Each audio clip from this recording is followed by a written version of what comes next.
Dear Trump supporters, of course Donald J. Trump, your messiah, your deranged yam, is a politician.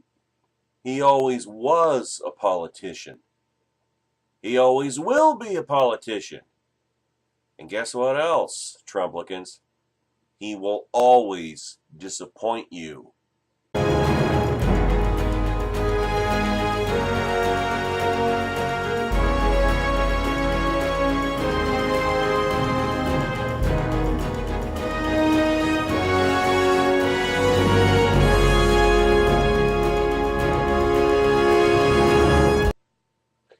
I have to admit, it has been kind of a Schadenfreude appetizer to watch the reaction of some of the least incredulous, or rather most credulous, most gullible and naive Trumplicans.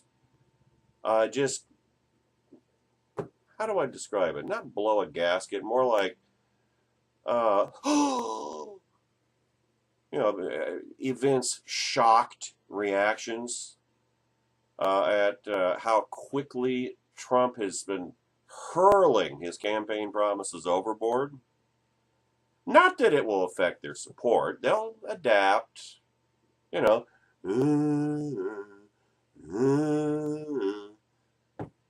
It is a cult, so they'll adapt. Or they'll rationalize it by saying, well, it could have been worse. It could have gotten stuck with Hillary. Like that would be any different.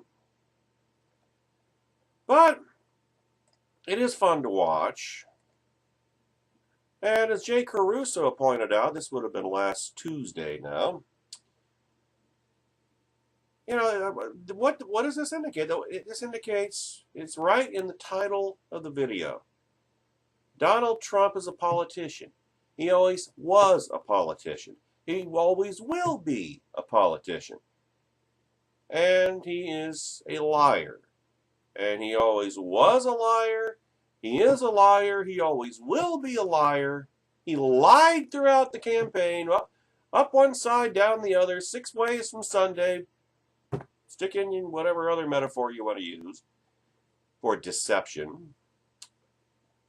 And of course, you people, you Trump supporters, will never admit it because you're emotionally invested, like all cultists do.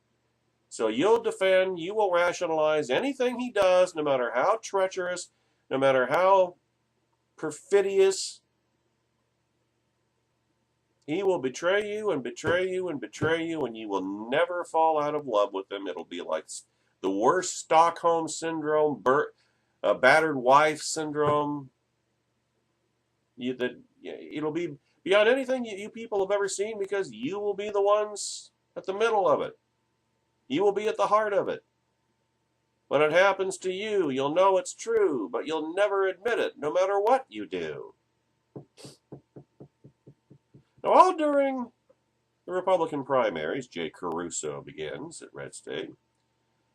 And even into the general election, supporters of Donald Trump argued that one quality he had which separated him from everybody else in the race is that he's not a politician. This was the first delusion. Here's a lesson that you Trump supporters need to learn. It's too late now, but maybe if there's anything left of the country after Trump goes away, maybe you can apply it going forward. And that is that anybody who runs for elective office, the higher the elective office, the more this rule applies, is a politician already. A politician is not just an office holder. Anybody who holds any level of elective public elective office, is a politician, obviously. The mayor of your town is a politician. A city councilman is a politician. The Public Sewage Commission, if you're on that, you're a politician. If you're on a local school board, you're a politician. state representative, state senator, statewide office, up to and including governor, congressman, senator. If you hold elective office, you're a politician. But guess what? If you seek elective office, you are also a politician. Because what is the job? What is the profession of politics? What is that profession? Winning elections. Politics is the business, and yes, it is a business, it is a profession, and it always has been, and it always will be. All this business, we're going to get money out of politics. Bullshit. You will never get money out of politics any more than you would get money out of any other kind of profession. Politics is a profession. Politics is a business. And a politician, the word politician has the same relationship to the word politics as banker to finance or as CPA to accounting. It's just the name of somebody who is plying that particular trade. And politics is no different. And politics is the business of winning elections. So if you are running for public office, at whatever level, whatever the public office is, you are a politician. Donald Trump was and is a politician. And even if we want to stick by that inaccurately, too narrow a definition that Trump supporters insisted upon using, well, guess what? He's a politician now, even by your old definition. So doesn't that mean you should be against him now? Hey, he's going to be president, right? He's a politician. Therefore, by your own definition, you cannot support him, Trump supporters. You have to withdraw your support and join me in opposition. Because even by your inaccurately narrow definition, he's now a politician. But he always was, is the point. The very act of seeking public office makes someone a politician. Trump supporters claim the politicians ruined the country and he was going to bring the change needed in Washington, D.C., kind of like Barack Obama did. You've likely heard this story before. Governors used to have more success at winning presidential elections because they could argue their outsider status to the people. 24-hour cable news stations and the internet had essentially rendered that talking point moot. The doggy treat salesman. So that left, in other words, getting a real conservative Republican, experienced chief executive, and with a track record of fighting the left tooth and nail, fight, like Scott Walker. Scott Walker should be president today, not Donald Trump. Then we could actually get something accomplished for constitutional conservatism. But no, and so that left Trump. A true outsider in the sense that he never held elective office nor did he serve in the military. No other president held that distinction, so that made this a historic election in spite of Hillary Clinton, but not in a good way. Therefore, among the most vocal Trump supporters was this idealistic, read self-delusional, outlook that a President Trump, unlike President other GOP or President Rodham person, would change. Change. The last time, when was the last time we heard change? 2008. When did we hear it before that? 1992.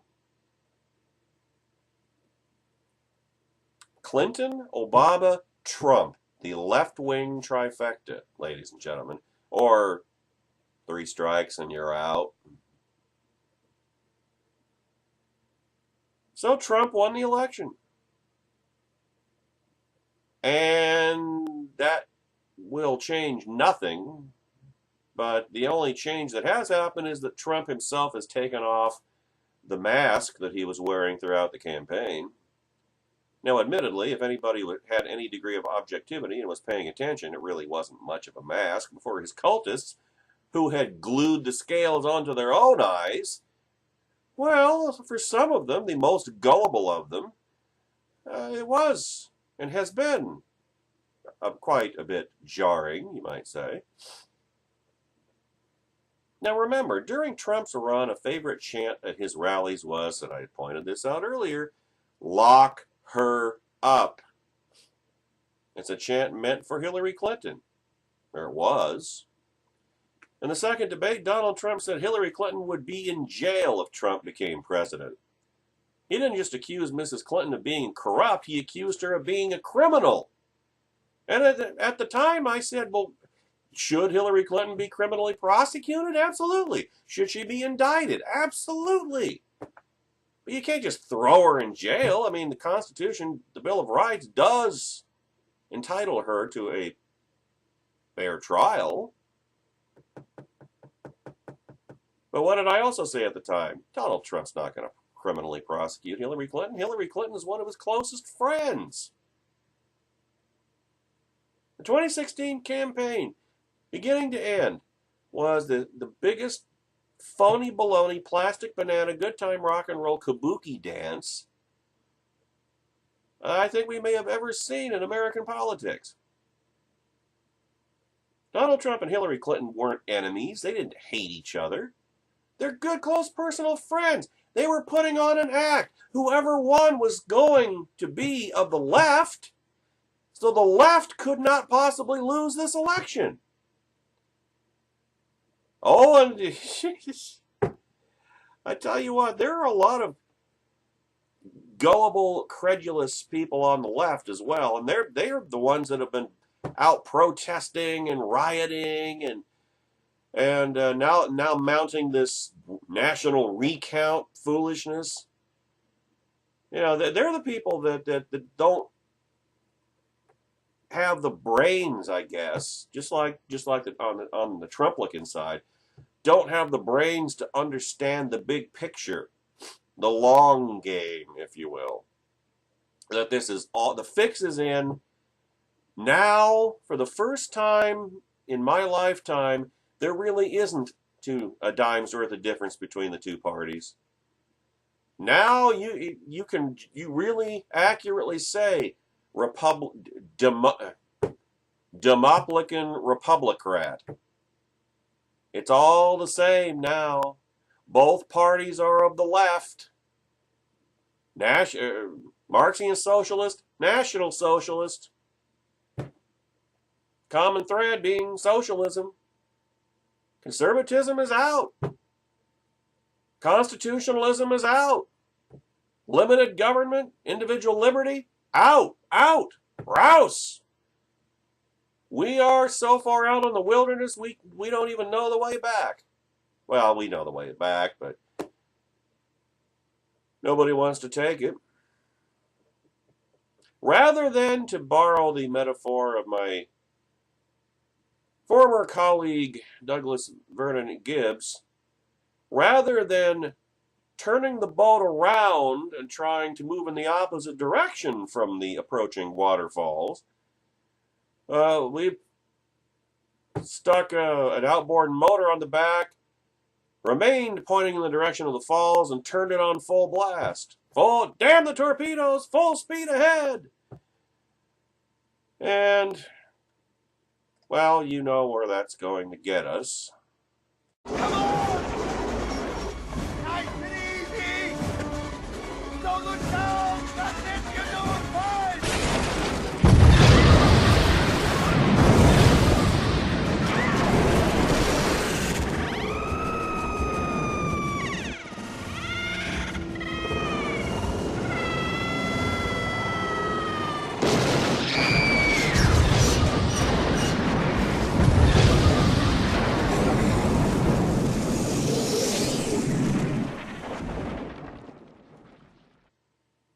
So, when the news broke that Donald Trump was not going to prosecute Hillary Clinton, in other words, the day after the election, some of his most gullible supporters freaked out. But it's better they know. Again, they'll adapt. You know, they're not going to abandon their orange calf. But it's better they know ahead of time that this is not going to be the last time that he is going to disappoint them. It's not the last adjustment they'll be making, in other words. The things that they're going to end up saying and mouthing and defending, boy, I tell you what, we're going to see just where their self-respect thresholds really are. I'll tell you that much. Because, you see, for Trump, everything is negotiable. Everything. There's nobody that can't go under the bus except Trump himself. And ironically, that makes him not unlike most other politicians. Oh, boy. Now, here's the good news. There's nothing intrinsically wrong with that. I mean, yet principles are principles. You've got to stand by your principles are not negotiable, and Trump doesn't have any principles other than himself, look out for number one, and his left-wing instincts. I mean, but there's nothing inherently wrong with negotiation. You know, give and take. You can't always get what you want. You get as much as you can, and then just keep coming back for more. Too many conservatives have been content to look good and lose, instead, then look bad and win. Until now, anyway. But it doesn't always have to be that way. In some cases, Trump, well, I'm not going to get into what Trump should do, because Trump is not going to do what conservatives think he should do, because Donald Trump's not a conservative. Never has been, never will be. So, you know, what Trump should do is irrelevant, because he's not going to do what he should do. But will Trump give in areas to get his tax plan passed? Well, I'll guarantee you what his bargaining chips will be. If there's any conservative free market aspects of his tax plan, those will be what get frittered away. Because you know with whom he will be negotiating. And it's not going to be Paul Ryan, and it's not going to be Mitch McConnell. Well, they're the Speaker of the House, or Ryan's the Speaker of the House, and McConnell's the Senate Majority Leader. Of course no, he won't. They're subordinate to him. That's how Trump looks upon Ryan and McConnell. They're subordinates. They're flunkies. They're only there to carry out his orders. That's how he looks at it. And if you listen to what Stephen Moore is saying about how, and we're going to get to that in the next video, about how, you know, it's time for conservatives to throw away their principles and hop on board the Trump train. Come on! Nice and easy! Don't look down! That's it! You're doing fine!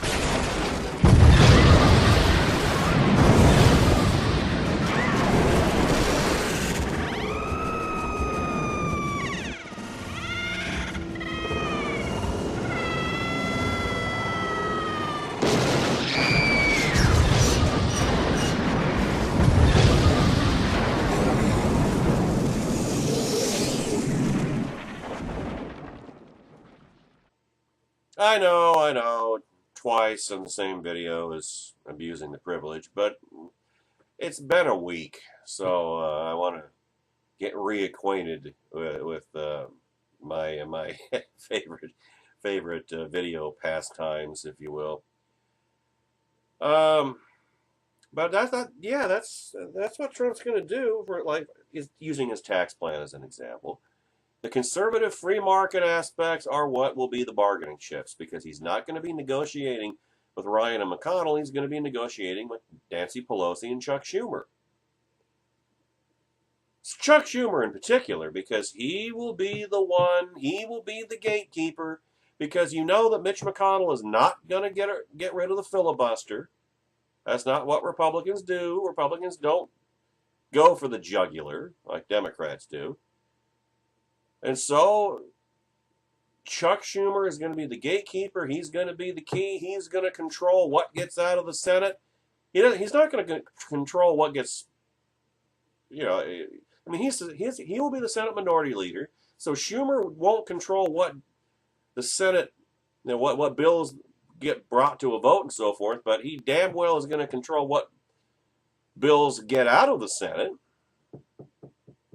So the negotiation is not going to be between President Trump and Speaker Ryan or Majority Leader McConnell. It's going to be with Senate Minority Leader Chuck Schumer, which is another way of saying that Chuck Schumer is going to be the most powerful man in Washington, D.C. going forward. And in a negotiation with Chuck Schumer, what do you think are going to be the bargaining chips? I guarantee you it's not going to be the tax raising part of the plan. It's not going to be the statist big government tax hiking part or parts of the plan. It's going to be whatever free market tax lowering items happen to make it into the bill, into the bill. That will be what gets thrown away by President Trump, and thus Trump fans will become fans of tax hikes and ever bigger government. They're already fans of trillion-dollar stimulus programs, which they fought to the death almost 8 years ago when it was Barack Obama and the Democrats doing it, but now they think it's just wonderful because Donald Trump is going to create all these shovel-ready jobs. Which is another way of saying that this is Donald Trump paying tribute to the same public employee unions that Barack Obama did almost 8 years before. And you will recall what happened to all those shovel-ready jobs. They never materialized. Which Barack Obama admitted about a year and a half later, you will recall. He kind of chuckled and made a joke out of it. Well, I guess those shovel-ready jobs weren't as shovel-ready as we thought they were. Ha ha ha ha ha ha ha. And so shall it be with Trump. And the significant difference being that when Barack Obama did that, got the stimulus rammed through both houses of the Democrat Super Congress, the national debt was less than half of what it is now. We're on the doorstep of $20 trillion in the national debt. What do you think is going to happen? What are we going to? How else would it be financed? But just going over to hat in hand to Janet Yellen and say, "Hey, can you print me up another $1 trillion worth of fiat waste paper?" Because that's what it would take. I cannot wait to see a Republican Congress, House and Senate, a Republican Congress pass a bigger stimulus bill than the American Recovery and Reinvestment Act that many of them fought tooth and nail not even 8 years ago. I can't wait to see that. I can't wait to see that, man. That's just things you never thought you would see, ladies and gentlemen. And Trump supporters will be going, yeah! Which is why Trump supporters will never be disappointed in the long run. They may be, oh my God, what? Because they believed what he said. They made the cardinal, this is the cardinal sin of populism. believing that your guy is somehow not a politician even though he's seeking the most powerful office in the land.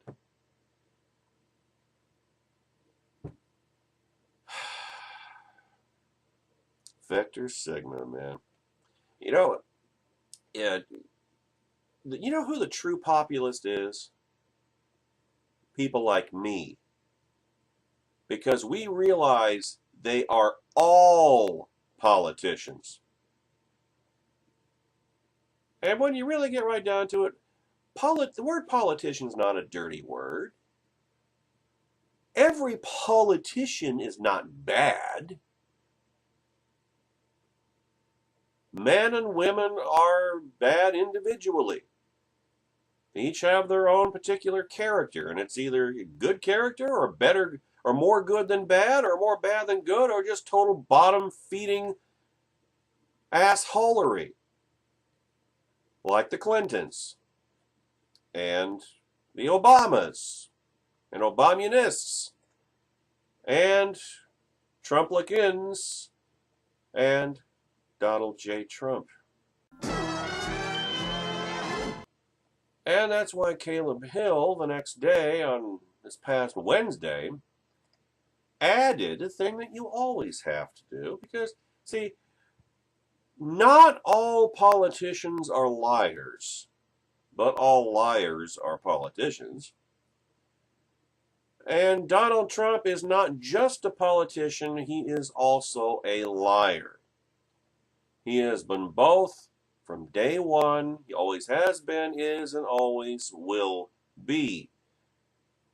Now, a lot of people have been noticing Trump changing his positions, backing down, backing off, softening up, taking off the mask that concealed his, well, didn't really conceal all that much, but for those, I guess to those wearing, shall we say, rose-colored glasses, revealing himself to be the liberal Democrat he has always been, and will continue to be with an R after his name.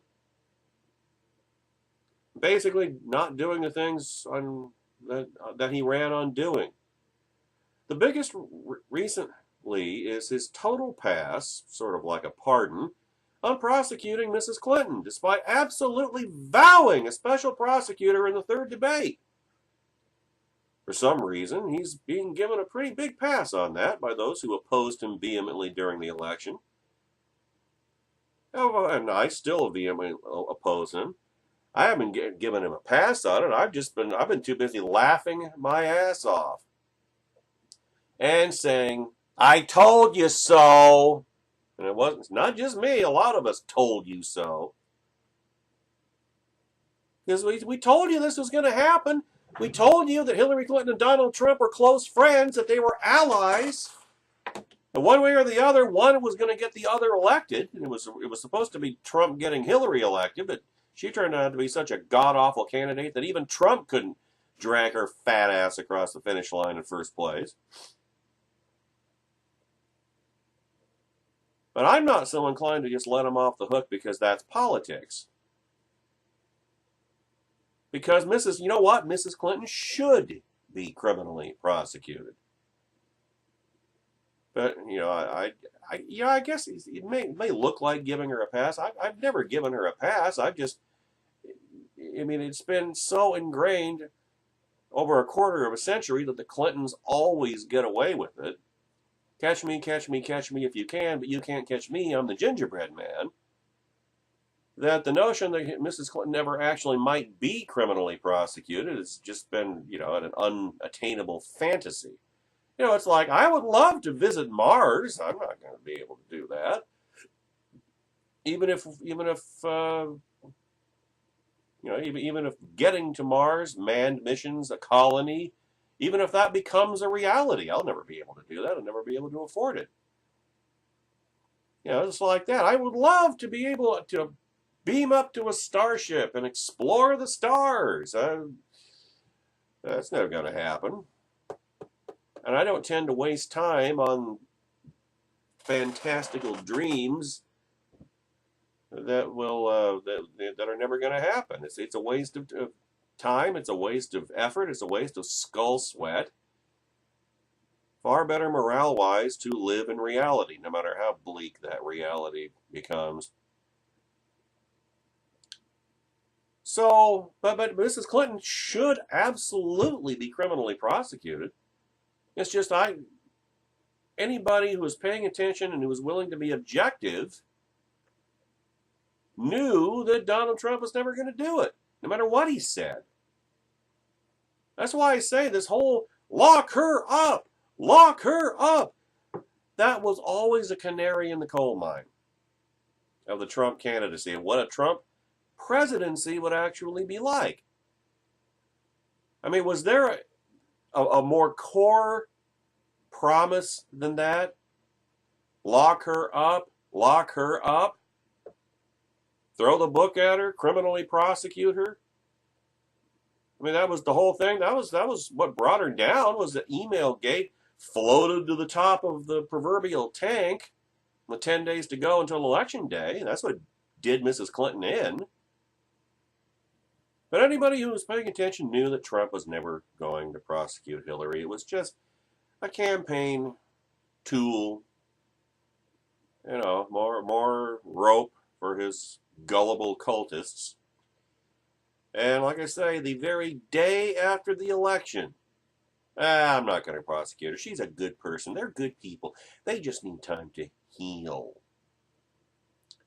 All bullshit, just like, we told you so. And now, Caleb Howe makes reference to getting the I told you so's out of the way, but I'm not going to use them all up in one spectacular binge, because there's going to be 4 years or less of I told you so. So I'm going to pace myself like I always do in opposition. I always pace myself because, otherwise you're just going to get yourself all worked up and frustrated, and it's going to, with no metaphorical Viagra or Cialis at hand, if you follow my meaning. But we did tell you so. We told you he was a liar who wouldn't keep his promises, that it was all smoke and mirrors, that it was all BS. Told you so. We all told you so. We told you he wouldn't do the things he said. And Trump fan and former conservative Rush Limbaugh knew it and tried to put a really, really tortured spin on it, prepping his audience by repeatedly claiming falsely that Trump supporters took him seriously but not literally. How can you take somebody seriously but not literally? If you're taking somebody seriously, you damn well are taking them literally. If you can't believe a word somebody says, how can you possibly take what they say seriously? I mean, this is how far the former great one has fallen, ladies and gentlemen. That's just absolute incoherent gibberish.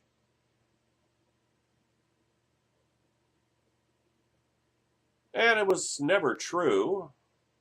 It was all in all ways absolute hogwash, and the reactions prove it. The reactions of really, really stupid, gullible people who will, like I say, adjust.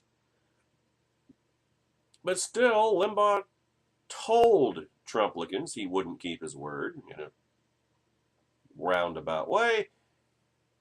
Told you so. Trump's own surrogates told you so also. They eased little bits of info into the public sphere starting well back in the primaries that showed he was full of bombast and BS. Trump's own people. I pointed this out too. I pointed out how Trump, well, remember back in August when he threw overboard his core issue promise of cracking down on illegal immigration, building a wall, and all this other nonsense that was never in the sense that it was never going to happen. And remember, he threw it all overboard. He openly, publicly embraced amnesty, which he always believed in. He was never an immigration hawk. He just pretended to be one because that's what his targeted suckers wanted to hear. I mean, that's what Trump did throughout the entire primary and even into the general campaign. Tell his supporters what they wanted to hear. And what is that if not what a politician does, ladies and gentlemen?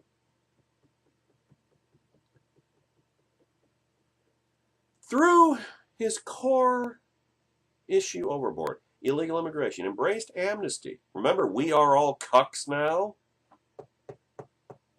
Ann Coulter got real quiet after that. Totally ruined her book, her latest book, In Trump We Trust.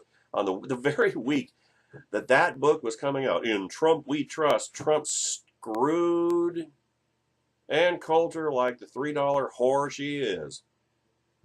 And she got real quiet after that. Told you so. He told you that he's laughing at you. Trump is laughing at you suckers. I mean, that is how you make continued support for a politician into a self-defense mechanism against coming to grips with how badly he has humiliated and victimized you. Remember when Trump said during the primaries that he could go out on Fifth Avenue and start shooting his supporters, and his other supporters would cheer him on? He wouldn't lose a single vote. Remember when he said that? And remember when I pointed it out to you people, you Trump supporters? And I said, he's right, isn't he? He's right. He could go out into one of those Nuremberg-esque rallies and start shooting you people, and the rest of you would be cheering him on. There's nothing that he can do to lose your support, is there? And therefore, what was the purpose of the whole thing? He was as much as saying, I am going to screw you people up one side and down the other. You're going to be walking funny for the rest of your voting lives. But nothing can shake that support, can it? Because it is now a subconscious self-defense mechanism, isn't it? Against realizing what you people have done, how badly you people have betrayed everything you ever claimed to stand for, how badly you people have betrayed your own party, and how badly you people have betrayed your own country.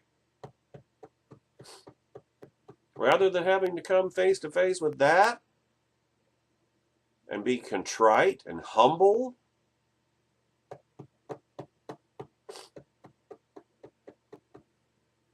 far better to be a slave on the winning side, huh? Yeah, Trump lied and lied and lied some more throughout the campaign. Must we go down the list again? He lied about Ted Cruz buying the rights to a nude Melania Trump ad. He lied about what he said about the Iraq War. He lied about what he said about George W. Bush. He lied about Ted Cruz having a Bible on the debate stage. He lied about how much money was spent in negative ads against him.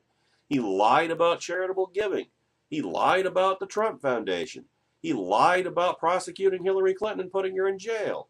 He lied about why the convention was in Cleveland. He lied about endorsements. He lied about Tom Coburn. He was caught lying about Tom Coburn, and Coburn made a statement saying so, and Trump repeated the lie the very next night. That's just a fraction of the total. And boy, is that total going to continue to grow, because Donald Trump could no more stop lying than Donald Trump could stop breathing. Trump lied. Trump lies. Trump always will lie. He lied to his supporters. His surrogates lied for him and also told you he was going to lie. Rush Limbaugh told you it was a lie and pretended that that was something you knew all along for whatever reason. And now we're seeing the lies exposed, and none of it matters to you people, does it? Because you're too emotionally invested. I mean, deep down, you people know you've been swindled, but you're in too deep to care now. It's going to be a long time before you are forced to come face to face with it. Although, it may be sooner than you think. And that, too, will be an I told you so for us. And this is the rationalization they'll give. Well, that's politics. Well, that's just what he's got to do to, oh, really? Lie to you? Because you Trump supporters are lying to yourselves in order to protect yourself from realizing how much Trump has lied to you. I mean, that's Trump. I mean, sure, other politicians move goalposts. They compromise. Fine. But Trump lied. That is fact. And it is ongoing fact. Sure, other politicians do it, but not so spectacularly, frequently, easily, and sometimes with no obvious reason, the way the president-elect does. I appreciate being hopeful, but giving him a chance doesn't mean giving him a pass. And like I said before, I don't have to give him a chance because he's going to get his chance. He won, fair and square. He's going to be president. He has his chance. I don't owe him anything. And I'm not going to give him anything except my contempt. Because I know who and what this man is. And you people don't want to admit it. You Trump supporters. And if he miraculously surprises me, I will say so. I really don't think that's going to happen. See, it's this term called accountability, which, of course, Trump supporters will defend him from to the death because it's their own egos on the line now. This nonsense of taking him seriously but not literally is a cute turn of phrase, but it really doesn't mean anything. It's bullshit, in other words. His supporters believed he would do the things he said he would, like all gullible cultists. Even his allegedly reluctant supporters, aka the cucks, claimed he would follow through and still claim it on his campaign promises. They hope he will, but deep down they know he won't. Besides all of which, Trump's fundamental argument was that politicians, and especially Republicans, have lied to you for too long, that it is for that reason that a radical change is necessary. And isn't it amazing how the more radical, allegedly radical the change, the more things stay the same, ladies and gentlemen? A serial congenital liar in the White House. Gee, where's that? When has that happened in recent American political history? And I'll tell you where. The last two Democrat presidents. And Trump is the third Democrat president of this generation. He may have an R after his name, but he's a Democrat. Rest assured on that. You don't believe me? He said it himself. I mean, this is what Trump tweeted back on February 11th. Remember, it was the Republican Party with the help of conservatives that made so many promises to their base but didn't keep them. But I'm going to do it better than they ever did. It's the party left out. Pretense that concern for politicians not keeping their campaign promises? Wow. Just another Donald Trump lie. Now, what does it matter now? Well, it should be obvious. Trump is going to be president. And he's going to lie again. And again. And again. And again. And again. And I guarantee you, the Democrats, and the media, they're not going to celebrate it. At the very least, they're not going to celebrate it depending upon how much of a Democrat and how easy it is to get Donald Trump completely over to their agenda, in which case they will be laughing as uproariously as we're laughing now. And we will no longer be laughing, but we will be sitting here saying, hey, we tried to tell you. We tried to warn you. I seem to remember a certain political party getting pretty darn upset when Bill Clinton lied and then when Barack Obama lied. I feel like I recall a certain political party fiercely defending a congressman. Remember, I forget his name, but he was from South Carolina. Remember that guy back in 2009 during the State of the Union address when he shouted, "You lie!" at President Obama? What are you going to do when Donald Trump is sitting in the Oval Office lying to you, certain political party? Are you just going to shrug and say that's politics? Or are you going to call him out and hold him responsible and try to force him to stick to some kind of guiding political ideas? Well, I think we already have the answer to that question. They're going to go, ooh, ooh, ooh. They will adjust. They will adapt. Because they're cultists. Just like the Obamunists, the Trumpists, the Trumplicans, the Branch Trumpidians, or the Trumpoids, are cultists. And they will do the same thing. They will defend their false messiah to the death because they have invested their own egos and their own pride in the doing. And they've already forgotten all their principles.